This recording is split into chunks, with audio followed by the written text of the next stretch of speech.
Audio book वांग्मय 13 Gayatri की पंचकोशी साधना एवं उपलब्धियां। चैप्टर 3 पार्ट 14 सूक्ष्म शरीर के उत्कर्ष की पृष्ठभूमि। सूक्ष्म शरीर अर्थात चेतना क्षेत्र का विचार तंत्र, इसे क्रियाशील शरीर से कहीं अधिक बढ़ चढ़कर माना गया है। काया सुडौल और सुगढ़ हो तो उससे परिश्रम परक कार्य भी लिए जा सकते हैं। उसका उपार्जन भी श्रमिक स्तर का ही हो सकता है, पर यदि व्यक्तित्व प्रतिभावान है, मानसिक स्तर की शिक्षा, समझदारी, सुव्यवस्था और शालीनता की है, तो उस आधार पर हर किसी की दृष्टि बढ़ चढ़कर मूल्यांकन होता है। बहुमूल्य वस्तुएं हर जगह सम्मान पाती हैं, संपर्क में आने वाले को अलंकृत करती हैं और अपने मूल्य के अनुरूप ऊंचे स्तर की उपलब्धि भी हस्तगत करती हैं। शरीरगत सुडौलता न होने पर भी मनस्वी व्यक्ति अपनी विशिष्टता के बल पर समुदाय की वरिष्ठता उपलब्ध करते हैं, सम्मान भी पाते हैं और सहयोग भी। संपन्नता के बल पर लोग अहंकार का प्रदर्शन करते देखे गए हैं, किंतु परिष्कृत मानसिकता के बलबूते अपने को संतुष्ट भी रखा जा सकता है और प्रसन्न भी। तृप्ति, तुष्टि और शांति प्राप्त करने के लिए एक ही उपाय उपचार है कि अपनी मानसिकता को आदर्शों की शालीनता से भरा पूरा रखा जाए। चिंतन तंत्र को इतना सुसंस्कृत बनाया जाए कि प्रस्तुत समस्याओं का हल और आवश्यकताओं का सरंजाम जुटाने में उन्मुक्त दृष्टिकोण अपनाया जा सकना संभव हो सके। सूक्ष्म शरीर के मनन संस्थान को समुन्नत इसी प्रकार रखा जा सकता है। व्यावहारिक जीवन भी एक साधना क्षेत्र है। इतना ही मन बना लेना उपयुक्त नहीं कि किन्हीं विशेष साधना उपचारों से ही स्थूल, सूक्ष्म एवं कारण शरीरों को समर्थ, सुव्यवस्थित बनाया जा सकता है। इनकी भी उपयोगिता है, पर यह संभव नहीं कि व्यावहारिक जीवन गया गुजरा बना रहे और पूजा उपचारों की सहायता भर से समग्र उत्कर्ष के लक्ष्य तक पहुंचा जा सके। अखाड़े में पहलवानी सीखी और सिखाई जाती हैं। सर्वसाधारण को मोटी दृष्टि से यही प्रतीत होता है कि अखाड़े के साथ संबंध जोड़ना, वहां बताए जाने वाले क्रियाकलाप अपनाना किसी को भी पहलवान बना सकता है। ऐसा ही कुछ साधनाओं के संबंध में सोचा जाता है और माना जाता है कि अमुक साधनाएं करने से अमुक प्रतिफल प्राप्त हो जाता है। पर इस प्रकार का गणित फैलाने वालों से एक भूल रह जाती है कि वे यह नहीं सोचते कि साधना के अतिरिक्त और भी कुछ करना आवश्यक होता है क्या। समझा जाना चाहिए कि पहलवानी के शौकीनों को पौष्टिक खुराक बढ़ानी पड़ती है, ब्रह्मचर्य से रहना पड़ता है, थके अंगों को चैतन्य करने के लिए मालिश कराने जैसे उपचारों का आश्रय लेना पड़ता है। यदि यह सब न किया जाए तो मात्र दंड पेलने, बैठक करने भर से दंगल पछाड़ने की स्थिति प्राप्त कर लेना संभव नहीं। कई बार तो दुर्बलाकाय व्यक्ति उस दबाव को असाधारण रूप से बढ़ा लेने पर व्यायाम का अतिरिक्त दबाव सहन नहीं कर पाते, उल्टे शरीर में जोड़ों में दर्द उत्पन्न कर लेने जैसे संकटों में फंस जाते हैं। स्थूल एवं सूक्ष्म शरीरों को असाधारण रूप से सशक्त बनाने वाली साधनाएं तो हैं, पर उन्हें बताने अपनाने से पूर्व अपनी स्थिति का पर्यवेक्षण करना चाहिए और विकास परिष्कार के लिए जो मध्यवर्ती अनुबंध पालना होता है उसकी तैयारी करनी चाहिए। सूक्ष्म शरीर को, मानस तंत्र को प्रगतिशील बनाने के लिए उस क्षेत्र की स्थिरता, एकाग्रता, समस्वरता सही बनाने का प्रयत्न करना चाहिए। देखना चाहिए कि किस प्रकार मानसिक उद्वेगों से बचा जा सकता है। समुद्र में जोरदार ज्वार भाटे उठ रहे हों तो नाव खेने वाले को डांड चलाते हुए असाधारण परिश्रम करना पड़ता है। कई बार तो किसी चट्टान से टकरा जाने पर उसके डूबने तक का खतरा सामने आ खड़ा होता है। हिलोरे लेते जलाशय में सूर्य चंद्रमा की परछाई यथावत नहीं दिख सकती। दौड़ते घोड़े पर सवारी गाढ़े रहना कोई साधारण काम नहीं है। उसमें सवार के गिर जाने और घोड़े के ठोकर खा जाने का आशंका बनी रहती है। दृश्य स्थिर रहें तो ही उसकी छवि ठीक से देख सकना आंखों के लिए संभव हो पाता है। धावक की दौड़ छवि ठीक तरह देखते नहीं बन पड़ती। उद्विग्न मन सामयिक समस्याओं का समाधान तक ठीक तरह ढूंढ नहीं पाता। दूसरों के साथ उसका व्यवहार असंगत हो जाता है। वस्तु स्थिति को समझने एवं भविष्य की संभावनाओं के उतार चढ़ावों का अनुमान लगाते नहीं बन पड़ता। ऐसी दशा में उसके मिश्रण, निर्णय, निर्धारण सभी भी सही स्तर के होंगे, इसकी आशा नहीं की जा सकती। जब लोक व्यवहार में मन की अस्थिरता इतनी अधिक होती है तो आध्यात्मिक साधनाएं ठीक प्रकार बन बैठेगी, उसकी आशा कैसे की जाए। चित्तवृत्ति निरोध किए बिना, मनोनिग्रह किए बिना साधना कर पाना शक्य नहीं है। मन में उद्वेग अनायास ही नहीं उठते, उनका कुछ कारण होता है। जलाशयों से लहरें तब उठती हैं जब कोई भारी वस्तु गिरे अथवा तेज हवा चले।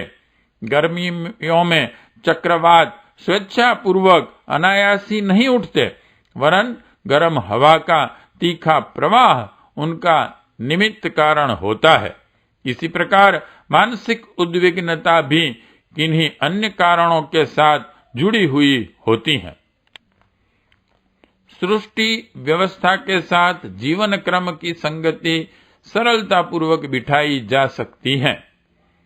वह सर्वथा संभव है कि बिना उत्तेजित हुए या दूसरों को उत्तेजित किए पहिया अपनी लकीर पर लुढ़कता रहे।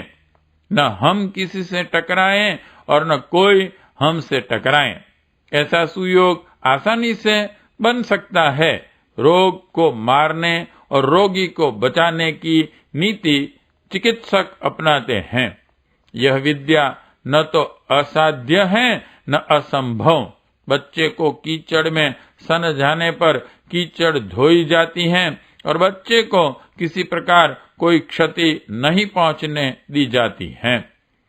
यह कौशल्य ऐसा है जिसे तनिक से अभ्यास द्वारा स्वभाव का अंग बनाया जा सकता है। उत्तेजनाएं परिस्थितियां उत्पन्न करती हैं या व्यक्ति ही उस हेतु आड़े आते हैं, ऐसी बात नहीं है।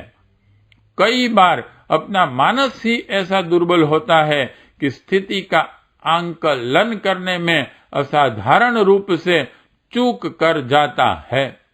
आंखों पर रंगीन चश्मा पहन लेने पर वस्तुएं उसी रंग में रंगी हुई दिखती हैं। यह भ्रांति है। वस्तुएं अपने अपने रंग की होती हैं, किंतु चश्मा रंगीन पहन लेने पर जो प्रतीत होता है वह अवास्तविक होते हुए भी वास्तविक जैसा लगता है। इसके बारे में हम जो सोचते हैं, जैसा उन्हें मान बैठते हैं, वस्तुतः वे वैसे नहीं होते। आंकलन सही कर सकने की क्षमता रहने पर यहाँ सब कुछ सरल एवं स्वाभाविक प्रतीत होता है। इतना बन पड़ने पर वे उत्तेजनाएं नहीं उभरती हैं जो चढ़ दौड़ने पर मानसिकता को तनाव से भर देती हैं, आवेश ग्रस्त करके ऐसा कुछ कर गुजरने के लिए बाधित करती हैं जिसके लिए पीछे शर्म करने या पछताने की आवश्यकता अनुभव होती है। मनोविकारों को शारीरिक रोगों से भी अधिक अनर्थकारी कहा गया है। शरीर में ताप बढ़ने, रक्तचाप ऊंचा होने पर जो स्थिति बनती है, उससे रोगी किसी काम धाम के योग्य नहीं रह पाता है। ठीक यही बात मानसिक आवेशों के संबंध में भी है। इस उत्तेजना में विचार तंत्र बुरी तरह लड़खड़ा जाता है, दूसरों पर दोषारोपण करता है, भविष्य को भयंकर देखता है और अपने दुर्भाग्य को कोसता है। चूल्हे पर जब दूध उबलता है तो उसके उठते हुए जाग पहले ही उपेक्षा बड़े चढ़े मालूम होते हैं, पर वस्तुतः वह जलने लगता है, चूल्हे में गिरता है, आग बुझाता है और उसमें दरार डालता है।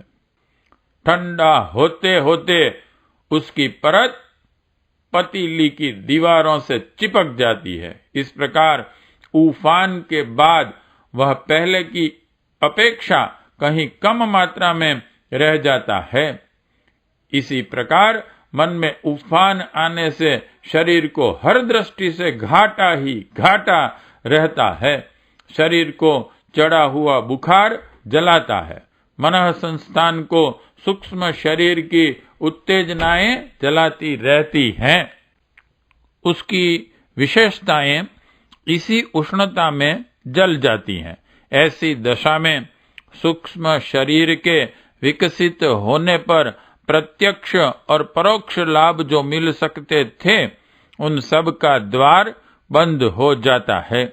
इसलिए अपनी दिव्य विशिष्टताओं को समुन्नत करने के लिए प्रथम चरण वह उठना चाहिए कि मानसिक संतुलन किसी भी कारण गड़बड़ाने न पाए।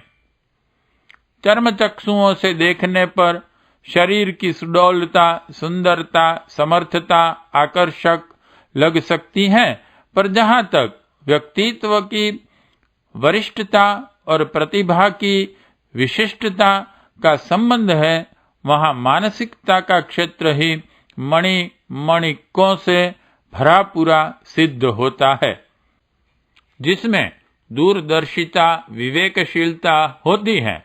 गुण कर्म स्वभाव की दृष्टि से जो गुणवत्ता, विभूतिमत्ता विकसित होती है, वह इसी आधार पर निर्भर है कि मनुष्य का मानसिक धरातल सुसंयत, सुसंतुलित रहे।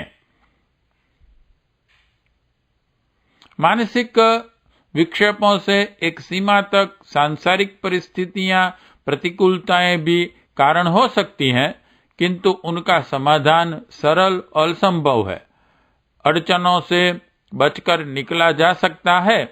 कांटे नहीं बीने जा सकते तो पैर में जूता पहना जा सकता है। अपना कार्यक्षेत्र, व्यवसाय भी टकराव से बचाते हुए निर्धारित किया जा सकता है।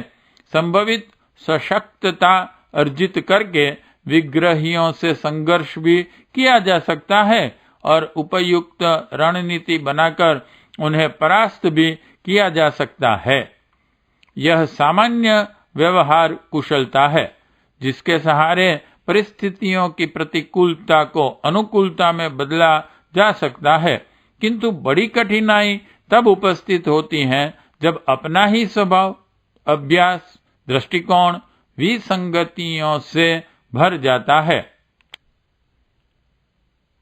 अहंता पग पग पर बाधक होती है।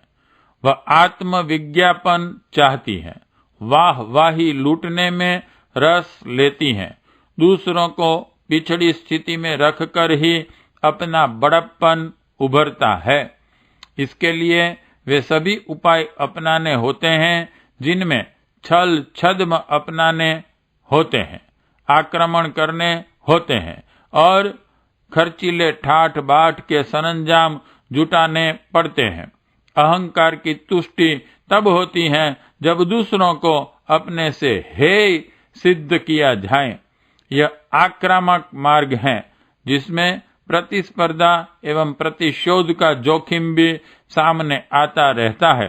अपने को विनम्र, सज्जन, उदार बनाने वाले के लिए यह पुरुषार्थ कतई असंभव नहीं। वस्तुतः लिप्सा, तृष्णा और विलासिता की ललक ऐसी है जो सदा अपूर्ण ही रहती है और महत्वाकांक्षी को उद्विग्न, असंतुष्ट और आवेशग्रस्त बनाए रहती हैं। इन दुरीति को निरस्त एवं परास्त करने के उपरांत ही सूक्ष्म शरीर का उत्कर्ष संभव हो सकता है। पाठ 14 समाप्त।